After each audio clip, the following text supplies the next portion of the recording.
Hello everyone, welcome back to our channel. दोस्तों, आज हम पढ़ेंगे नगरीकरण संबंधी सिद्धांत के बारे में। तो नगरों का विकास किस तरह से होता है उसके बारे में अलग अलग विद्वानों ने अलग अलग अपने विचार दिए हैं, जिसमें पहले नंबर पे आता है केंद्रीय वृत्त का सिद्धांत। केंद्रीय वृत्त के सिद्धांत का जो प्रतिपादन किया था यानी इसे बनाया था वो थे पार्क और बर्गेस, जिन्होंने 1925 में इसका प्रतिपादन किया। और उन्होंने ये बताया कि जो नगर का विकास होता है वो अंदर से बाहर की तरफ होता है। और इस तरह के जो नगर है वो संयुक्त राज्य अमेरिका का जो शिकागो नगर है वो इसी तरह का नगर है। तो इसमें इन्होंने बताया है, जैसे इन्होंने एक गोला बनाया है तो इसके बिल्कुल सेंटर में जो आते हैं वो आती हैं फैक्ट्रियाँ और bank, hotel, school, college, theatre वगैरह जो आते हैं बिल्कुल इसके सेंटर में आते हैं। और सेकंड नंबर का जो गोला है उसमें फिर आती हैं गंदी बस्तियाँ। गंदी बस्तियाँ जो कच्ची बस्तियाँ होती हैं, गंदी उन्हें ही कच्ची बस्तियों को ही गंदी बस्तियाँ कहते हैं। गंदी बस्तियों को नगर का कैंसर कहा था डेविड हंटर ने। तो ये क्वेश्चन अक्सर एग्ज़ाम में पूछा जाता है कि नगर का कैंसर किसे कहा है, तो गंदी बस्तियों को डेविड हंटर ने नगर का कैंसर कहा था। तो सेकंड नंबर का जो गोला आता है उसमें गंदी बस्तियाँ आती हैं। गंदी बस्तियों को अलग अलग नामों से जाना जाता है, जैसे दिल्ली में इन्हें कटरा और मुंबई में चाल कहते हैं, कानपुर में आहता कहते हैं और कोलकाता में बस्ती, बंगलुरु में कैरी कहते हैं और मद्रास में इन्हें चेरी कहा जाता है। तो ये अलग अलग नाम हैं, अलग अलग नाम से जानी जाती हैं। फिर थर्ड नंबर पे आता है जो गोला आता है उसमें आते हैं मध्यम वर्गीय लोग, यानी जो अधिकारियों से छोटे उस पर होते हैं पद पर, श्रमिक या बाबू लोग जो होते हैं जो अधिकारियों के नीचे काम करते हैं वो इसमें आते हैं तीसरे गोले में। और फोर्थ नंबर का जो गोला है उसमें आते हैं अधिकारियों के निवास, जो अधिकारी लोग होते हैं संपन्न लोग वो रहते हैं इसमें।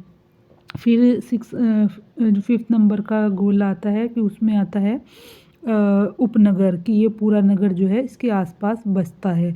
फिर आते हैं गांव, जो लास्ट में जो आता है वो नगरीय गांव आते हैं, जो शहर से अटैच जो गांव रहते हैं वो बिल्कुल बाहर बसते हैं। तो इस तरीके से एक नगर का विकास होता है कि उसके सेंटर में स्कूल, कॉलेज, थिएटर वगैरह रहते हैं, फैक्ट्री है, और उसके आसपास फिर बंदी बस्ती बसती हैं, फिर श्रमिक बाबुओं के नगर, फिर अधिकारियों के आवास, और फिर पूरा शहर जो है उपनगर फिर वो बसता है, छोटे छोटे जो उपनगर हैं वो बसते हैं, फिर बाद में गांव।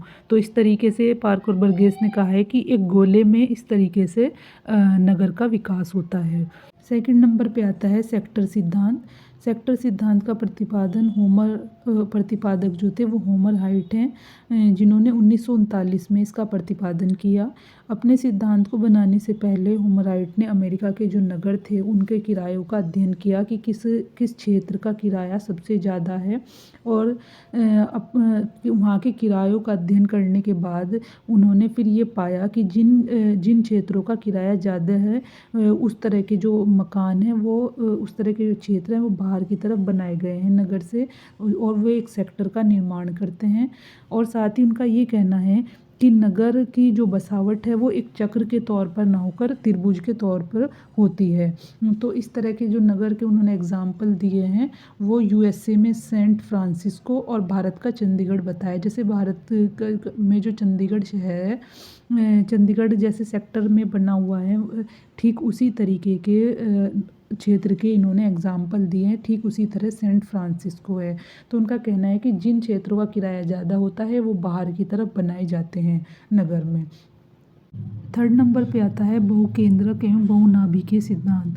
ये जो सिद्धांत था इसका प्रतिपादन सी हैरिस और ए उल्मान ने किया था, और उन्होंने ये बताया था कि नगर जो है कई विशेषीकृत क्षेत्रों में बटा हुआ होता है और नगर का पहला केंद्र बंदरगाह और खदान के चारों ओर विकसित होता है। यानी कि नगर जो है कई क्षेत्रों से मिलकर बनता है, उसके कई पार्ट्स होते हैं, और लेकिन उसका जो पहला केंद्र होता है वो बंदरगाह खदान के चारों ओर विकसित होता है। यानी कि पहले बीच में बंदरगाह और खदान रहते हैं, और चूँकि जहाँ रोज़गार के साधन ज़्यादा रहते हैं वहाँ वहीं भीड़ जो है लोगों की होती है वो इकट्ठी होनी शुरू हो जाती है, गंदी बस्तियाँ बनती हैं, फिर धीरे धीरे लोगों के परमानेंट आवास वहाँ बनने शुरू हो जाते हैं। तो इस तरीके से कोई नगर जो है तरक्की करता है। तो जहाँ बंदरगाह या खदान या कुछ इस तरह की चीज़ें होती हैं, वहीं शहर बनने शुरू हो जाते हैं। तो इसके बाद अन्य केंद्र विकसित होते हैं। तो ये भी यही कहना चाहते हैं सी हैरिस और ए उल्मान भी, कि इसका जो पहला केंद्र होता है वो बंदरगाह और खदान के चारों ओर बनता है, और फिर धीरे धीरे और जो क्षेत्र होते हैं वो विकसित होने शुरू हो जाते हैं। इस तरह का शहर मुंबई है। जैसे मुंबई है, मुंबई में रोज़गार के साधन है, इसी वजह से लोग उसकी तरफ खींचते हैं। वहाँ बंदरगाह भी है। तो इस तरह जहाँ रोज़गार के साधन रहते हैं, धीरे धीरे वहाँ लोगों की भीड़ इकट्ठी होनी शुरू हो जाती है, लोग वहीं बसने शुरू हो जाते हैं। तो इस तरीके से एक नगर में जो जनसंख्या होती है वो बढ़ने लगती है उसके।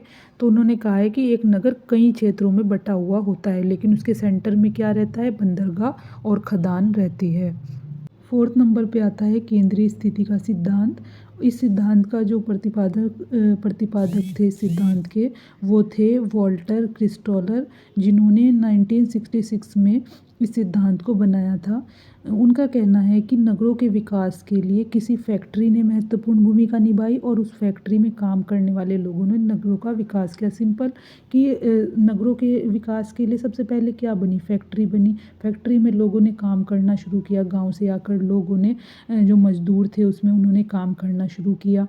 धीरे धीरे पहले वो अकेले आकर उसमें काम करते थे, फिर धीरे धीरे उन्होंने अपनी फैमिली को भी वहीं रखना शुरू कर दिया। तो उससे गंदी बस्ती बनी और धीरे धीरे उनके परमानेंट आवास बन गए। तो इससे क्या हुआ कि पहले नगरों के विकास के लिए फैक्ट्री बनाई गई, फैक्ट्रियों ने नगरों का विकास किया, और दूसरी तरफ फिर नगर उस फैक्ट्री में काम करने वाले लोगों ने नगरों का विकास किया।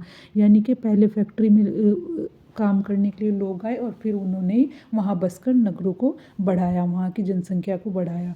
तो इसी तरीके से जो कोई भी नगर की जनसंख्या बढ़ती है वो तभी बढ़ती है जब वहाँ कोई फैक्ट्री, कोई कारखाना लगता है। तो आसपास के जो लोग होते हैं, आसपास के गांव के, वो वहाँ आकर काम करना शुरू कर देते हैं। तो किसी भी नगर का विकास इसी तरीके से होता है। ज़्यादातर जो इंडस्ट्रियल एरिया रहते हैं उनकी जो जनसंख्या बढ़ती है वो इसी वजह से बढ़ती है कि वहाँ रोज़गार के साधन ज़्यादा रहते हैं।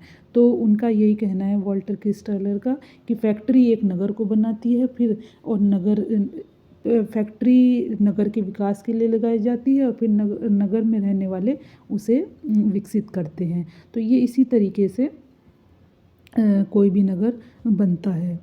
फिर आता है तारा सिद्धांत, जिसका प्रतिपादन किया था हर्ड ने, और उन्होंने जो एग्जाम्पल दिए हैं इस तरह के नगर के वो हैं जमशेदपुर, अजमेर, कोटा, दिल्ली आदि।